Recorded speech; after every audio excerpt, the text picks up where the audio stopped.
I'd like to begin by addressing the urgent national security supplemental that's still pending over in the House of Representatives. Opponents of this urgent investment in American strength have taken to clothing their objections in the false mantle of realism. And at first glance, this would appear to be a rhetorically savvy move. After all, who would admit to being unrealistic? Who would willingly say that their policies and their worldview don't reflect the world as it is? But as our nation faces the most dangerous moment in a generation, it's worth examining this claim in a bit more detail. The concept of realism has an academic meaning that refers to a specific set of assumptions about how states interact.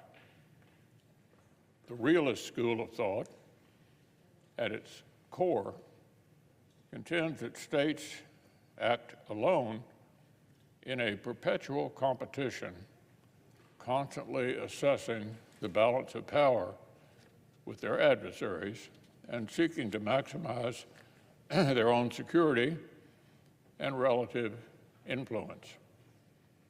As the ancient Athenians put it, the strong do what they can and the weak suffer what they must.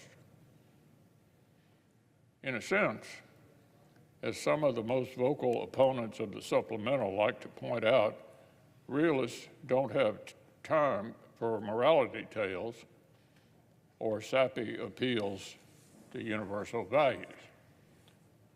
The world is an uncaring place, and so-called realists are concerned with cold, hard national interests.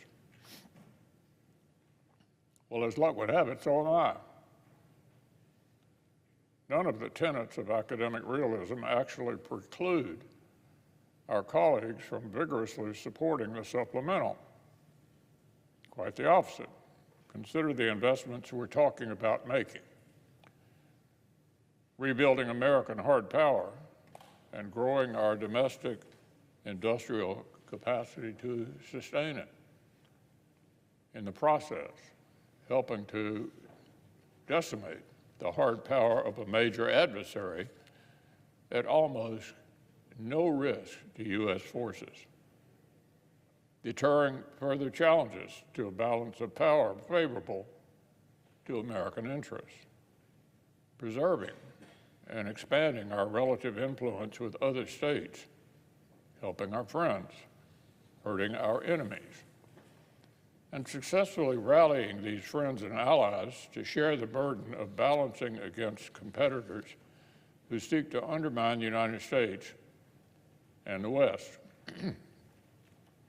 Academic realism doesn't conflict with our efforts in the supplemental, and neither does simple reality. Being realistic and rejecting fanciful idealism means recognizing that we're facing the greatest, most coordinated security challenges since the Cold War. In Europe, a neo-Soviet imperialist is threatening the stability of some of America's closest allies. Europe is the largest consumer of American products and the largest foreign direct investor in America. Instability in Europe is bad for business. In the Middle East, backwards theocrats are orchestrating terrorist attacks on Americans as well as our friends, and racing to produce a nuclear weapon. Their vassals are disrupting the freedom of navigation, the lifeblood of our economy, with near impunity.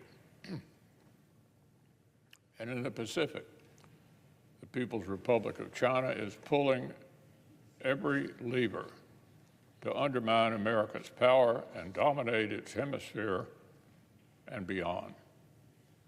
From massive military expansion and predatory economic coercion to psychological manipulation, intellectual property theft, and a supply chain that pumps lethal poison across our borders. So, Madam President, it would be utterly unrealistic to pretend that America can afford to delay an urgent comprehensive investment in the hard power required to meet all these threats. The mushy moralism here is pretending to care more about brave Ukrainian war dead than the Ukrainian people do themselves. The naive ideology is thinking that Russian revisionism is somehow connected to Christian values, in spite of clear evidence that Putin has corrupted the Russian Orthodox Church and is actively repressing Christians both at home and in conquered territories.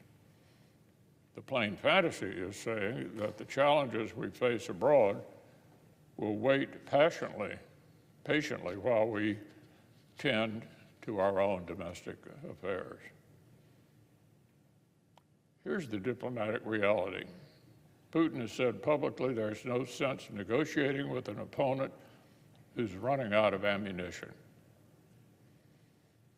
Anyone who wants a negotiated end to this conflict should also want Ukraine to have as much negotiating leverage as possible. And here's the political reality. If you think the fall of Afghanistan was bad, the fall of a European capital like Kyiv to Russian troops will be unimaginably worse.